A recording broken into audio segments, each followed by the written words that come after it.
You will hear a science student inquiring about English courses at a university language centre. You now have 30 seconds to read questions 1 to 7.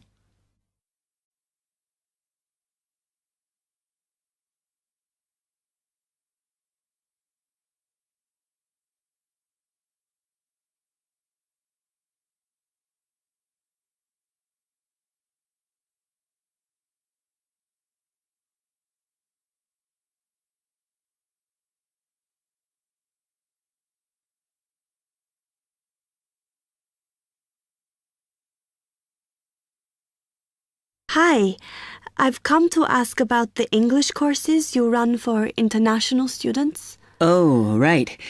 I assume you're a student at the university. Yes, I've just started. Okay.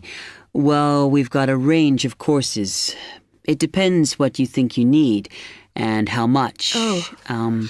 We can't run everything at the same time, though. So, for example, in this first term, we are just doing a writing course. I see. That sounds quite useful. What else is there? Some of the courses only run for single terms, and we tend to focus on what students have difficulty with. That means we don't usually do speaking courses, but next term you can do listening. Oh. That'll help you with lectures and things. Our provision is all based on what the majority of our international students need. So is everything term-based? There's nothing that you run all year? Well, let's have a look. Yes, there is a class for vocabulary and grammar every term. That's for everybody, but it's split into 3 or 4 levels. And what about in the holidays? We don't do anything during the winter or spring break. Oh. But over the summer, there's just general classes because that's what most students want. A bit of everything. Mm-hmm. Okay, quite a variety then. I'll have a think about what I really need because I haven't got much time. Do you have about 20 students in each class, the same as our science seminars? We try to keep it at about 12 and certainly not more than 15. It's important for language classes. They're very different from your normal courses. Right. And how much are the classes? The rate varies depending on how many hours you attend, but you shouldn't have to pay. Usually, the department will fund you and even sort out which classes you need. Brilliant. It would be quite useful for me to have a certificate to take back to my country. Do you put us in for exams? Yes, but we don't like them to clash with your main course exams in June, so we run them in May. Oh. That leaves you time for revision. Do I have to sign up for something now? I'm not quite sure what I want. Classes haven't quite started yet, so you've got time to decide what you do. All we insist is that you sign up before week 5. That gives you about 3 weeks to decide. Okay. You now have 15 seconds to read questions 8 to 10.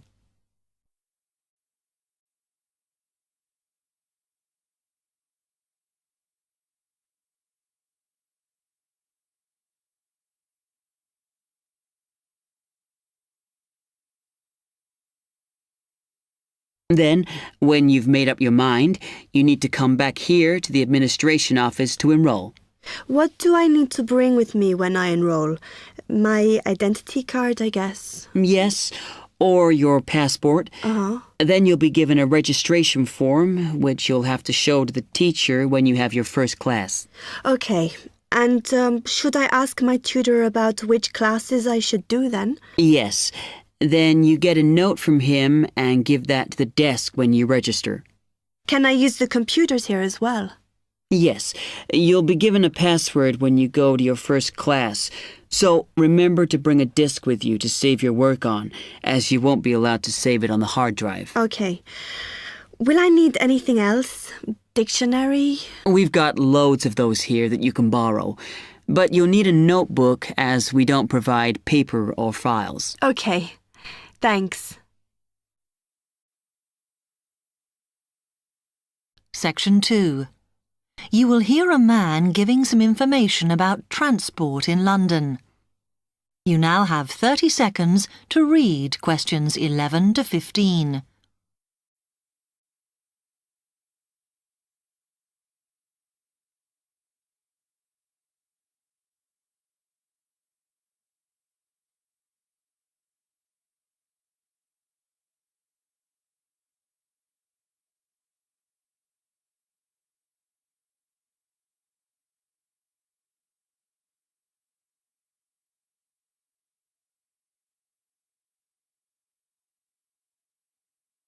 Hello, can I help you? Oh, yes. I was wondering what the best way was for me to get around London. Well, there are a lot of possibilities. As you probably realise, the main ways to get around are bus, train and tube. Oh? The Underground. Oh. It depends how much you want to spend. All forms of transport offer special tickets, such as cheap day returns on the trains and so on. Overall, you'll spend less on the bus as it operates on a basic flat fare for each journey. But of course it may not go to where you need to travel to. Oh. The mainline trains only operate in the outlying areas, though a few cross London, whereas the tube has stations which are placed in central areas of the city, close to the main sites and shops. Obviously there are more bus stops, but you will probably have to change buses to get where you want, which can be inconvenient. You will find that the buses are mainly in the central areas, but some tube lines go quite a long way out of London, so you could use this for longer journeys. Having said that, the tubes do get very crowded, so you should use the train if you want to sit down. It does depend where you're travelling to. Well, I'm living on the outskirts, but I have to travel into London to college every day, and then around London when I'm here. OK, so time is going to be an issue for you. The tube should be fast crossing London, but quite honestly, there are so many delays that it's not very efficient. Again, the train has fewer stops, so is probably your quickest option to get to and from college. Of course, which service you use might depend on how frequent it is. I mean, the trains might only be every 20 minutes or whatever, but a timetable is published to save you hanging around. There are a lot of tube trains at busy times of day, but fewer at other times. Whereas the buses run every 5 minutes through most of the day, and there are night buses. But you'll need to check out your route first. You now have 30 seconds to read questions 16 to 20.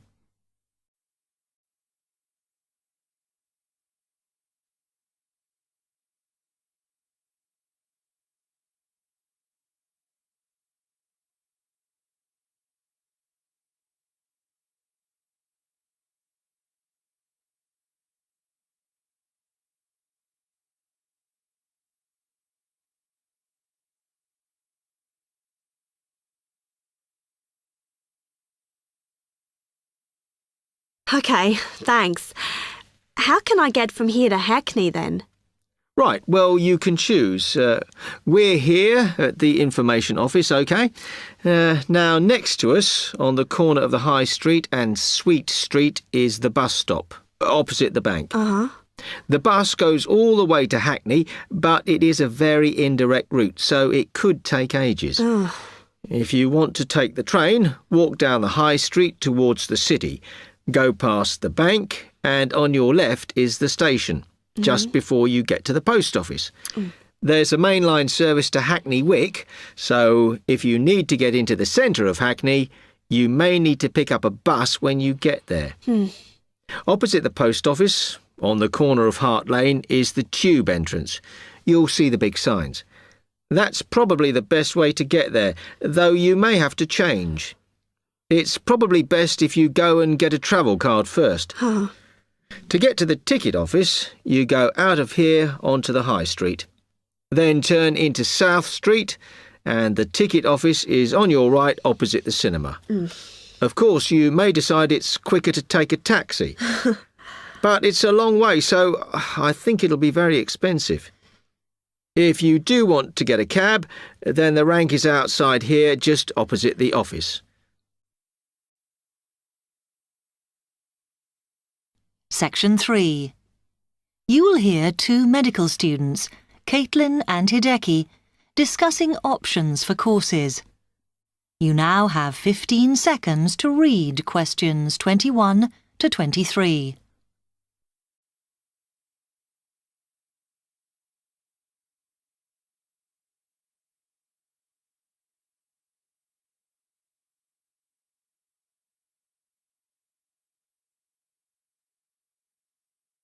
Hi, Hideki. How are you? Fine. I'm glad I bumped into you. Have you got 5 minutes to sit down and discuss our extra course options for next term? Yeah, sure. You mean the support courses for our modules? Yes. We've got 3 choices, and I'm not sure which would be best for us to do. Let's have a look. Yeah, we could do science and ethics. Sounds quite interesting. Yes, but I think we should be thinking what we get out of each course. So, science and ethics, there's a lot of reading and research to do. And I don't think it comes up in the exams, does it? I'm not sure. Oh, I see we have to do assignments and we get our score from that. But what it would do is to force us to get better at doing essays and reports. You know, organizing them and using the right kind of language. Might be worthwhile. Yeah, you're right. An alternative is the pharmacology prelim course. Oh. I think it's in case we want to go on to transfer to pharmacology at the end of the year, because lots of students do. So it depends what we want to do in the future. But apparently, they send you off to find out about various companies and the differences between their products. It would give you lots of practice in investigative studies and analysis. I think I'd quite enjoy that. Yes, I see your point. Then the other option is reporting test results. Sounds a bit boring. Not sure why they have a separate course just for that. Well, I could certainly do with some help in that. Because if you go out into industry, that's what you'll spend most of your time doing. So it's got a very practical application. I think I'm going to go for pharmacology. Me too. You now have 30 seconds to read questions 24 to 30.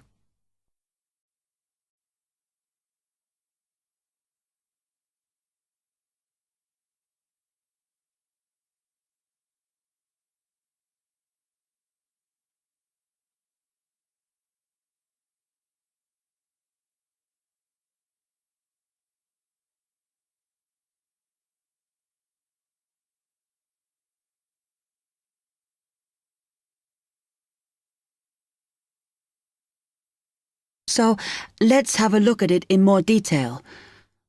Oh, goodness. If we do pharmacology, then we have to do a supplementary maths course. Oh no, that's not fair. Mind you, I think I need it. Does that mean we have twice as many lectures? No, this maths is only a short course. The chemistry department are responsible and they do it in the 3rd term. So we've got all next term to settle into the pharmacology bit. I find the tutor makes a real difference. Some of them make chemistry so easy, and some of them I can't understand at all. Like that one we had from Oxford University. Mind you, the one on this course should make sense because he's a lecturer who's coming in for a few weeks from industry. So at least it'll be linked to the real world. Yeah. The project we have to do on this pharmacology course is huge, and it doesn't give us much time. We have to make a decision about what we want to do on the project as soon as we start in January, and then hand in our plans before the end of the month. Doesn't give us much time to sort out what's possible or not. I mean, doesn't the scale of our project depend on what resources we can have? Like what equipment we can use?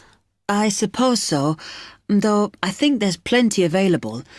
For example, it says that if we need to do any experiments, then we can use all the equipment in the new lab, as long as we book it. Oh, okay. It's slowly beginning to take shape for me. I think it'll be a good course. I'm just worried that I get enough support to do it. I think you'll be okay. And the tutors are always available if you get stuck. Actually, it says that if you're not sure, then in December, they'll be running 1 or 2 additional seminars. So I might go to those. Actually, what's quite interesting is that at the end of the course, when our project is completed, then we have to do a presentation on it. Oh. I think that's quite good practice. A bit scary, though. Well, it shouldn't be too bad, as they say that we can do it in pairs. Spread the load, as it were. Good. I have done presentations before, but I'm always very nervous. And is the presentation what we're assessed on, then? Let me look. It says that we have an interview and we get a mark for the whole course depending on how well we do in that. Oh, right. Okay, so Section 4. You will hear part of a lecture on cities of the future. You now have 30 seconds to read questions 31 to 37.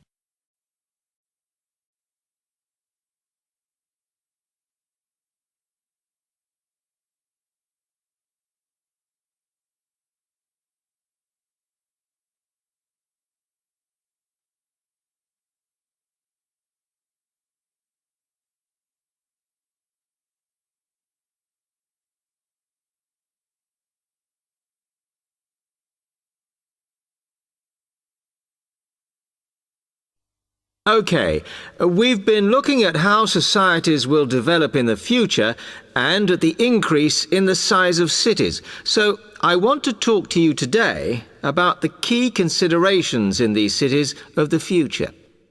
There are 3 key elements I want to look at, and these are the new features they will have, issues of size, and the main problems to be considered. First of all, individual transportation will be a big factor in these new megacities as public transport becomes unmanageable.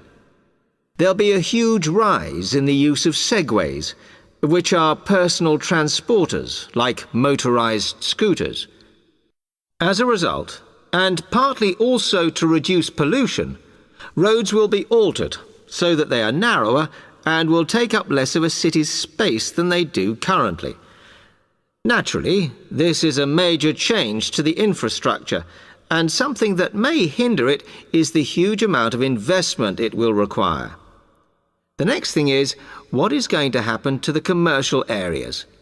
We do not want these to become even larger concrete jungles than they are at present, so we have to look at design.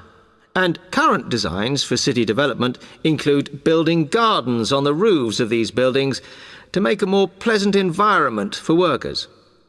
And you may think that these areas will expand to cope with increased commercial activity. In fact, the prediction is that they will cover 1/5 of the area that they do at present as we build upwards. The exception to this is shopping centres, which we predict will expand with more and more temperature-controlled malls. What may cause difficulties is that the superstores will be confined to the outer edges of the city, as they will be too big to fit into the new malls. Then, of course, there are the residential areas, and these will undergo their own changes. One particular development will be houses which are built from glass, as innovations in this material allow it to provide light without causing problems with temperature inside a building. The residential areas will not be allowed to expand without limit, as happens in some areas at present, and their size will be restricted to a population of 15,000. One issue, which has yet to be resolved, and I'm not sure it ever will be, is how we manage to house older residents. They will be increasing in numbers as time goes on. Finally, how will these cities live? We know we have limited energy sources, so what will we do? Well, something currently in development, which will be a feature, is that waste is going to become an energy source. For example, to provide gas in homes. Also, as new technology and systems are developed, we will find that energy plants will become smaller. Another energy source we could use, but one which raises issues of having enough space and too much noise, is wind farms. Because of the problems, I'm not convinced these will be the grand solution to our energy problems that we thought they were going to be. You now have 15 seconds to read questions 38 to 40.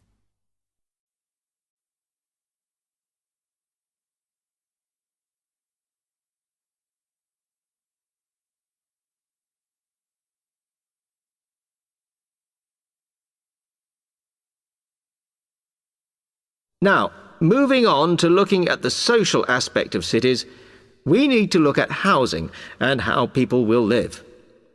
Cities currently have flats in the centre, populated by single people and wealthier residents, and families tend to move to the outskirts. In the future, the centre of cities will see a dramatic change. We will see many more examples of cooperative buildings. This is where people join together to form a company that owns the building they live in. And despite continuing shortages, there will also be a rise in the provision of retirement homes in city centres so that the elderly can have easy access to hospitals and shops. Recently, we have seen a levelling off in the growth of private housing, and I think that will not change. But we are likely to see more social housing, as far fewer people will be able to afford to own their own homes. OK, now, if anybody has any...